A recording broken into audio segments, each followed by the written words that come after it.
12वीं पास महिला ने कर दिया कमाल। झूठ से शुरू कर दिया ये बिजनेस, अब घर बैठे हो रही है तगड़ी कमाई।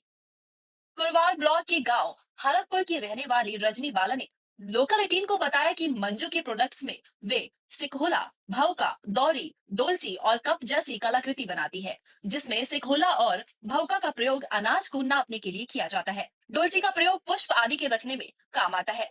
12वीं तक पढ़ाई करने वाली रजनी बाला ने बताया कि उन्होंने अपने अंदर विकसित इस हुनर को अपनी माँ से सीखा था। उनकी माँ भी मंजू के उत्पाद बनाने का काम करती थी। रजनी को बचपन से ही मंजू के उत्पाद बनाने का पारिवारिक माहौल मिला और इसी की बदौलत रजनी आज विभिन्न प्रकार के मंजू प्रोडक्ट्स बनाकर आत्मनिर्भर बनी हुई है। उनका कहना है कि वैसे तो मंजू के अलग अलग उत्पाद के अलग अलग दाम है, लेकिन अगर हम मंजू के उत्पादों में शुद्ध लाभ प्रतिशत की बात करें तो 50% प्रत्येक प्रोडक्ट्स में लाभ होता है। रजनी ने एक उदाहरण देते हुए बताया कि हम कच्चा माल सर्दी के मौसम में गांव से ही खरीद लेते हैं, जिससे हमको सस्ता मिल जाता है। उन्होंने बताया कि यदि किसी प्रोडक्ट को बनाने में 100 लागत आती है, तो वो 150 रुपए में एक प्रोडक्ट को बेचती है।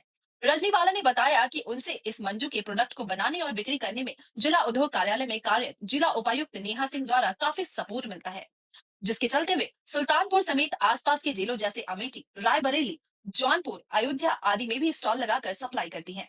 इसके अलावा रजनीवाला ने यह भी बताया कि इस काम से उन्हें न केवल आर्थिक लाभ हो रहा है, बल्कि उनके परिवार का भी जीवन स्तर बेहतर हुआ है। उन्होंने कहा कि जब तक महिला खुद अपने पैरों पर खड़ी नहीं होती, तब तक समाज में उसके योगदान को सही तरीके से पहचान नहीं मिल पाती। रजनी का मानना है कि महिलाओं को इस तरह के कार्यों में हाथ डालने से न केवल आत्मनिर्भरता मिलती है, बल्कि वे समाज में एक प्रेरणा भी बनती है। उनके अनुभव से यह साबित होता है कि अगर कोई ठान ले तो कोई भी काम मुश्किल नहीं होता। समाज में महिलाओं के उत्थान के लिए रजनीवाला जैसी महिलाएं प्रेरणा का स्रोत बनकर उभरी हैं। उनका यह कदम न केवल महिलाओं के लिए बल्कि पूरे समाज के लिए एक सकारात्मक संदेश है कि महिलाएं भी किसी भी काम में पुरुषों से पीछे नहीं है और वो किसी भी चुनौती का सामना करने में सक्षम है। Bureau report, times bull.